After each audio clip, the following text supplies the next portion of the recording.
موسیٰ علیہ السلام نے کہا یا اللہ میرا جنت کا ساتھی کون ہے؟ اللہ تعالیٰ نے کہا فلاں قصائی، کہ گوشت بیچنے والے۔ موسیٰ علیہ السلام حیران ہوئے، بھئی قصائی میرا جنت کا ساتھی کیسے بن گیا؟ کہا کون ہے؟ کہا فلاں۔ وہ گئے تو ایک قصائی، قصائیوں کی دکانیں، گوشت، بیٹھا چوکڑی مار کے گوشت بیچ رہا ہے۔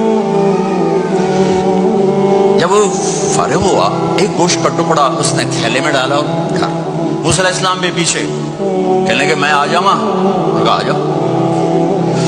اس نے آ کے گوشت کی بوٹیاں بنا کر ہانڈی پہ چڑھایا، آٹا گوندنے بیٹھا، پھر اس کو نرم ہونے دیا، سالن تیار کیا، روٹی بنائی، تھالی میں پلیٹ میں سجا کر ایک بڑھیا ایسے لیٹی ہوئی، اس کو کہتا ماں جی ماں جی، اس کو اٹھایا، نوالے بنا کے کھلاتا رہا۔ اس نے کہا میری بات، اس نے منہ صاف کیا، اس کو لٹایا، وہ کچھ بولی، کچھ بڑائی۔ موسیٰ علیہ السلام دور کھڑے تھے، کہنے لگے بھائی کون ہے یہ؟ کہ میری ماں ہے۔ یہ کیا کہہ رہی تھی؟ وہ کہنے لگا جی ماں جو ہوئی کی دساں، جداں دی خدمت کرنا شروع ہو جاندی تینوں اللہ جنت وچ موسیٰ دا ساتھی بناوے، کتھے موسیٰ تے کتھے قصائی۔